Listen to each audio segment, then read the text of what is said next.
Finally অনলাইনে DBT link system চালু হয়ে গেছে। এখন থেকে আপনারা অনলাইনে আপনার যে কোনো ব্যাঙ্ক অ্যাকাউন্টের সঙ্গে ডিবিটি লিঙ্ক করতে পারবেন, কিংবা যদি আপনার আগে থেকে অন্য কোনো ব্যাঙ্ক অ্যাকাউন্টের সঙ্গে ডিবিটি লিঙ্ক করা থাকে তাহলে সেই ব্যাঙ্ক আপনি অনলাইনে চেঞ্জ করতেও পারবেন।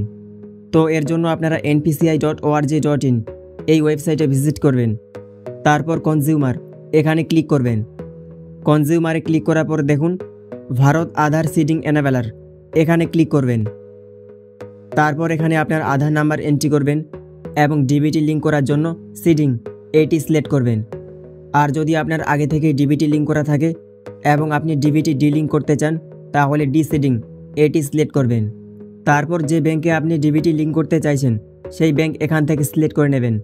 ব্যাঙ্ক সিলেক্ট করার পর দেখুন এখানে 3টি অপশান দেওয়া আছে।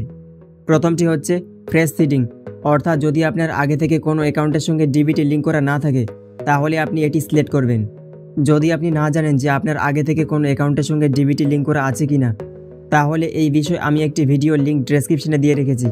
সেই ভিডিও দেখে আপনারা চেক করতে পারবেন যে আপনার আগে থেকে কোনো অ্যাকাউন্টের সঙ্গে ডিবিটি লিঙ্ক করা আছে কি না। এবং দ্বিতীয় অপশানটি হচ্ছে movement with the same bank with another account, অর্থাৎ যদি আপনার একই ব্যাঙ্কে দুটো অ্যাকাউন্ট থেকে থাকে এবং প্রথম অ্যাকাউন্টের সঙ্গে ডিবিটি লিঙ্ক করা আছে আর এখন আপনি চাইছেন দ্বিতীয় অ্যাকাউন্টের সঙ্গে ডিবিটি লিঙ্ক করতে, তাহলে এই অপশানটি আপনি সিলেক্ট করবেন। এবং তৃতীয় অপশানটি হচ্ছে movement from one bank to other bank, অর্থাৎ যদি আপনার দুটো ব্যাঙ্কে অ্যাকাউন্ট থেকে থাকে যেমন অ্যাক্সিস ব্যাঙ্ক এবং এসবিআই ব্যাঙ্ক, এক্ষেত্রে যদি আপনার অ্যাক্সিস ব্যাঙ্ক অ্যাকাউন্টের সঙ্গে ডিবিটি লিঙ্ক করা থাকে এবং এখন আপনি চাইছেন এসবিআই অ্যাকাউন্টের সঙ্গে ডিবিটি লিঙ্ক করতে, তাহলে তৃতীয় অপশানটি সিলেক্ট করবেন।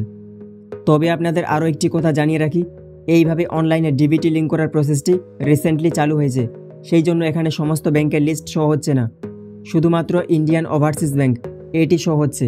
তবে আস্তে আস্তে সমস্ত ব্যাংকের লিস্ট এখানে শো হয়ে যাবে। যদি বর্তমানে আপনার ইন্ডিয়ান ওভারসিজ ব্যাঙ্কে অ্যাকাউন্ট থাকে তাহলে আপনারা সেই ব্যাঙ্ক অ্যাকাউন্টের সঙ্গে অনলাইনে ডিবিটি লিঙ্ক করতে পারবেন। তারপর আপনি যে ব্যাঙ্ক অ্যাকাউন্টের সঙ্গে ডিবিটি লিঙ্ক করতে চাইছেন সেই ব্যাঙ্ক অ্যাকাউন্ট নাম্বার এখানে টাইপ করবেন। তারপর সেই অ্যাকাউন্ট নাম্বার এখানে কনফার্ম করবেন। তারপর এখান থেকে কিছু টার্মস অ্যান্ড কন্ডিশন দেওয়া আছে, তো এগুলি অ্যাকসেপ্ট করার জন্য এই বক্সগুলিতে ক্লিক করবেন এবং তারপর ক্যাপচা ফিল করে প্রসিড করবেন। প্রসিড করলে আধার লিঙ্ক মোবাইল নাম্বারে একটি ওটিপি আসবে।